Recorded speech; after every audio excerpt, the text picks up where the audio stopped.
Hello learners, welcome to our channel. I am Bhagyashree. आज का जो वीडियो है ये हमारा कॉम्प्रिहेंसिव क्वेश्चन है ऑपरेटिंग सिस्टम का। एक मिनट वेट कीजिएगा। मैथ, जब मैथ के सम्स कर ले। हाँ, इंग्लिश ग्रामर कर ले। सॉरी, मेरी बेटी आ गई थी। ऑपरेटिंग सिस्टम का ये कॉम्प्रिहेंसिव क्वेश्चन है जहाँ पे हम ये PYQ है रीनेट का। एक अच्छा क्वेश्चन है। इसके ना पहले प्रैक्टिकल क्वेश्चन आते थे जो कि बड़े इंटरेस्टिंग क्वेश्चन होते थे। देखो इस तरीके के क्वेश्चन आते थे लाइक P1 P2 P3। इसे अच्छे से समझना जो मैं समझा रही हूँ, क्योंकि पूरा जो कॉम्प्रिहेंसिव है इसी प्रैक्टिकल क्वेश्चन के ऊपर डिपेंड है। ठीक है, तो देखो एक्चुअल में हो क्या रहा है। हर एक प्रोसेस को कोई ना कोई रिसोर्सेज चाहिए होते हैं। ठीक है, रिसोर्सेज के साथ ही P1 अपना काम करता है, P2 all the process are work.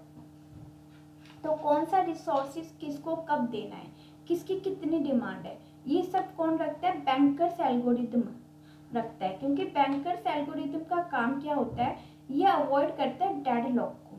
अब डेडलॉक क्या होता है? लाइक P1 एक प्रोसेस है, उसके पास ऑलरेडी R1 है, बट R1 की डिमांड, ये प्रोसेस है ये रिसोर्सेज, बट R1 की डिमांड किसके की है? P2 की। और P2 के पास है R2, और R2 की डिमांड किसकी है? P1 की। तो यहाँ पे क्या होगी, एक साइकिल चल गई, सर्कुलर वेट, या फिर you can say hold and wait, कि P ने वेट किया, P ने R को होल्ड कर रखा है और P2 इसके लिए वेट कर रहा है। ठीक है, एक circular wait, hold and wait, इन दोनों में डिफरेंशिएशन भी होता है, वो भी मैं एक्सप्लेन कर सकती हूँ, बट अभी आप समझिए कि डेडलॉक क्या होता है। तो यहाँ पे क्या हुआ, लॉन्ग वेटिंग हो गई किसी भी प्रोसेस की, तो वो क्या हो गया, अनसेफ स्टेट में हो गया, डेडलॉक अक्कर हो गया यहाँ पे। ठीक है, अब मैं आपको जो समझा रही हूँ उसे समझिए।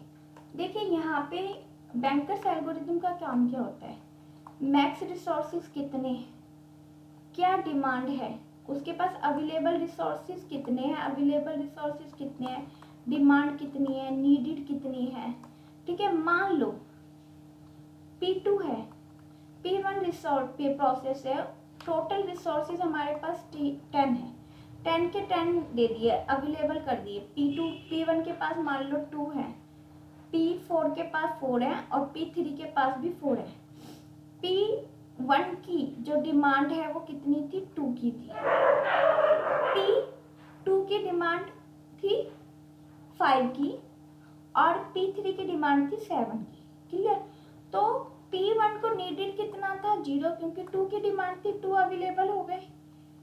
P2 के पास 4 अवेलेबल हुआ है, डिमांड 5 की थी, तो नीड 1 की है।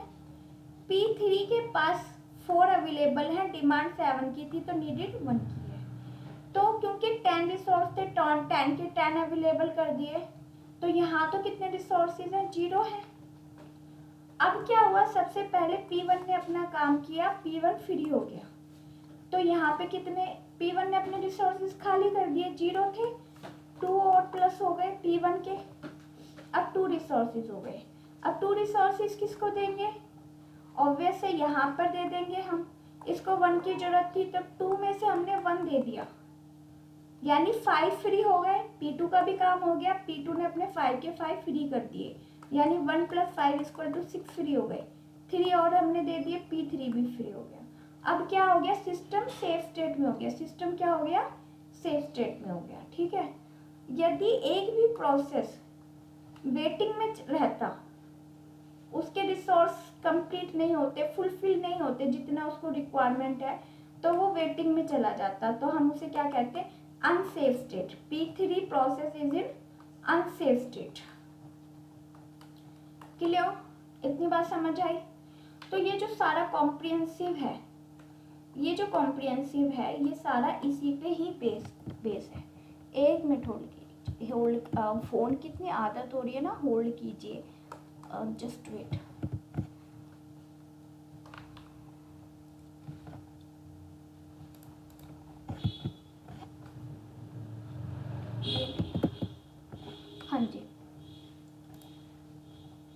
तो अब कॉम्प्रिहेंसिव समझते हैं। अब तक हमने क्वेश्चन कर लिया, अब हम कॉम्प्रिहेंसिव को समझते हैं। ठीक है, मैं उसे इरेज नहीं करना चाह रही थी, मैं चाह रही थी हम आगे ही पढ़ लें। वो तो इरेज होएगा ही जब क्वेश्चन करेंगे, अभी पहले कॉम्प्रिहेंसिव समझ लेते हैं। The bankers algorithm is a critical deadlock avoidance method in operating system designed to facilitate resources allocation without causing deadlock।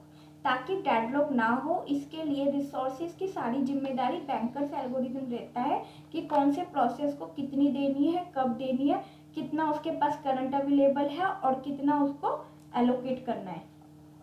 Clear? अगर ये पूरे कॉम्प्रिहेंसिव में यही है जो मैंने आपको प्रैक्टिकली समझाया है।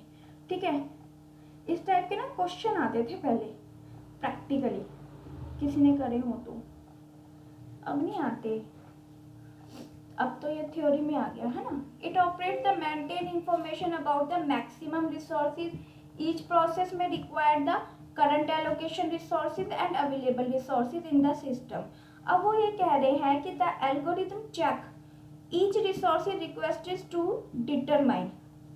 ठीक है, ईच अगर कोई भी रिसोर्सेज ग्रांटेड हो गए, मतलब परमिशन मिल गई, प्रोसेस का काम कंप्लीट हो गया, उसे रिसोर्सेज मिल गया, सो उसका काम पूरा हो गया, तो वो सेफ स्टेट में, सिस्टम क्या है, सेफ स्टेट में, it would leave the system in safe state, otherwise वही डेडलॉक अगर होगा। ठीक है, तो यहाँ पे क्या कर रहा है, complete their execution without getting stuck due to the resources unavailable. ठीक है, ये वही सारा सिस्टम दिखा रहा है जो कि बता रहा है सब कुछ जो कि मैंने आपको प्रैक्टिकली बताया है। सो अब हम क्या करेंगे, हम क्वेश्चन को समझते हैं। अब हमने कॉम्प्रिहेंसिव समझ लिया, अब हम क्वेश्चन को समझते हैं। ठीक है, पहला क्वेश्चन करेंगे, 146 है यहाँ पे।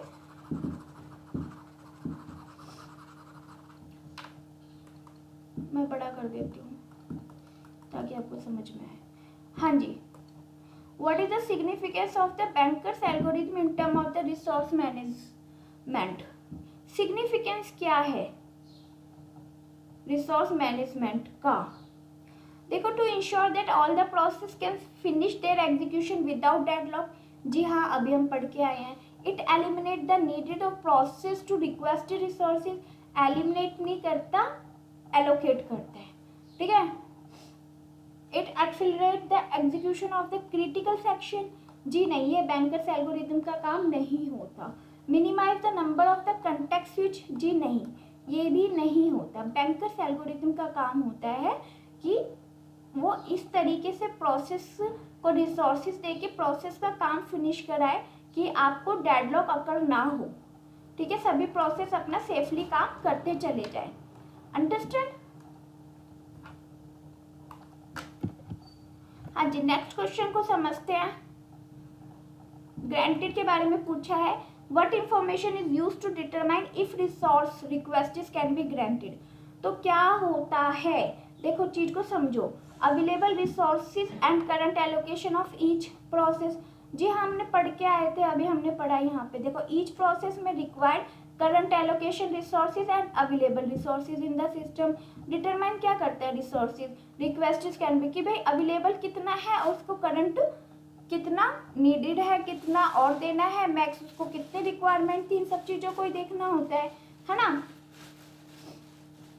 सीपीयू यूटिलाइजेशन की बात नहीं हो रही है। Number of process waiting for the resources.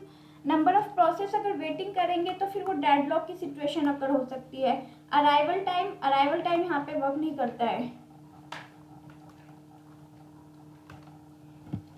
हाँ जी, नेक्स्ट देखो, यहाँ पे क्वेश्चन है कि data structure does the bankers algorithm use to maintain the state of available max and allocate resources. देखो, प्रायोरिटी क्यू क्या होता है, प्रायोरिटी क्यू क्या आपको यहाँ पे ये बताता है कि कौन सा प्रोसेस कब काम कर रहा है? नहीं, यहाँ पे प्रायोरिटी क्यू का काम नहीं होता है, हैश टेबल का कोई काम नहीं होता, वेट फॉर ग्राफ का नहीं होता। वेक्टर्स इंडिकेट करता है कि कितने रिसोर्सेज अवेलेबल है। ठीक है, कितने अमाउंट में अवेलेबल करने हैं हर एक रिसोर्सेज, मतलब मान लो कि कितने अवेलेबल है ऑलरेडी। ठीक है, कितने अवेलेबल है, मान लो यहाँ पे 0 थे, P2 ने फिर P1 ने फ्री कर दिए थे अपने 2 रिसोर्सेज, 2 हो गए थे। तो कितने अवेलेबल है, कितने नहीं है, किस अमाउंट में हमें डेटा हर एक रिसोर्सेज पर किस तरीके से कौन से प्रोसेस को देना है, ये सब काम वेक्टर का होता है। और मैट्रिक्स का काम होता है कि मैक्स रिसोर्सेज कितने हैं, मैक्स एलोकेशन कितने हैं, सॉरी नीडेड कितने हैं और मैक्स कितने हैं, ये मैट्रिक्स का काम होता है।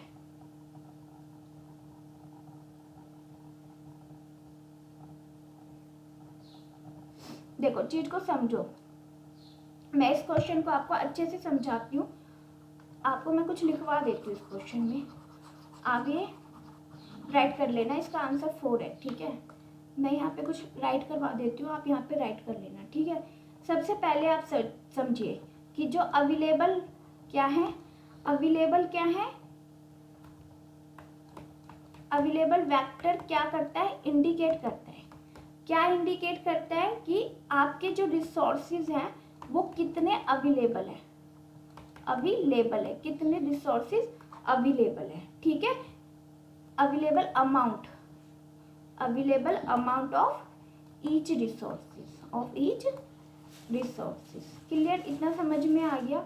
उसके बाद आप सेकंड पॉइंट ऐसे लिख सकते हो कि जो मैक्स मैट्रिक्स है, मैक्स मैट्रिक्स जो है वो इंडिकेट करता है कि मैक्सिमम, क्या इंडिकेट करता है, मैक्सिमम डिमांड कितनी है प्रोसेस की, डिमांड कितनी है of each process, of each process.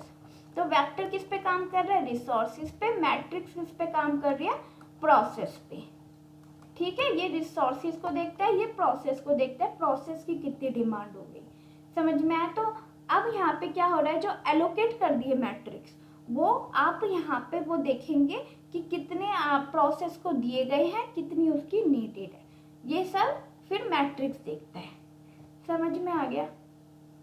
तो यहाँ पे प्रायोरिटी क्यू नहीं आएगा, हैश टेबल नहीं आएगा, वेट फॉर ग्राफ नहीं आएगा, आंसर इज 4। नेक्स्ट चलते हैं। कई बार है ना, क्वेश्चन की हेल्प से ही हमें काफ़ी थ्योरी कवर हो जाती है, जो हमें नहीं आती वो भी कवर हो जाती है। वेल एग्ज़ाम पास आ रहे हैं, ये मत सोचना कि क्वेश्चन इजी है या टफ है, आप ये सोचना कि जो मैं अटैम्प्ट कर रही हूँ उसका जो आंसर है, जो मुझे आता है मैं वही कर रही हूँ, कहीं आता हुआ मैंने गलत तो नहीं कर दिया, समझ में। ओवर कॉन्फिडेंट नहीं हूँ ना, कॉन्फिडेंट होकर पेपर देना है। अच्छा, not requirement of banker's algorithm to granted resources requested. देखो जो अवेलेबल होता है, requested resources must be available, ये रिक्वायरमेंट है, नॉट रिक्वायरमेंट नहीं है। सेफ स्टेट में है या नहीं, ये भी है रिक्वायरमेंट होती है, बैंकर्स एल्गोरिथम को देखना होता है। The request is not access the maximum resources, maximum resource देखो जैसे P1 की मान लो डिमांड 1 रिसोर्सेज की थी, बट उसे 2 रिसोर्स एलोकेट कर दिए, एक्सेस कर दिए, बट उसने यूज कितना किया, 1 ही करा, वो दूसरा नहीं कर सकता, वो एक ही करेगा, ठीक है। Not access the maximum resources the process can be requested, ठीक है। बाय डिफॉल्ट हो गया, बाय चांस वैसे होता नहीं है। The process must be only 1 request is, नहीं, P2 की डिमांड 4 थी, है ना, तो ऐसा नहीं है only 1 request is, so answer is here 4। Next देखते हैं, एक लास्ट क्वेश्चन रह गया, अच्छा क्वेश्चन है, वो भी देख लेते हैं। हाँ जी,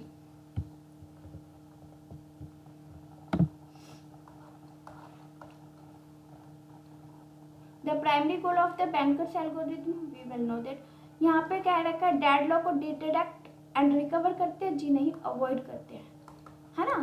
तो एलोकेट रिसोर्सेज ऑप्टिमली, रिसोर्सेज पे सारा काम होता है, रिसोर्सेज का पूरा जो एक होता है ना क्राइटेरिया देखना, भाई कितना रिसोर्सेज है, किस प्रोसेस के पास कितना है, सारा का सारा डेटा इंफॉर्मेशन यही रखता है बैंकर्स एल्गोरिथम, ताकि डेडलॉक ना हो। बैंकर्स एल्गोरिथम भी काफ़ी हेल्पफुल है ना। तो इससे आपका ना एक टॉपिक भी क्लियर हुआ है। Well thank you, thanks for watching, bye bye.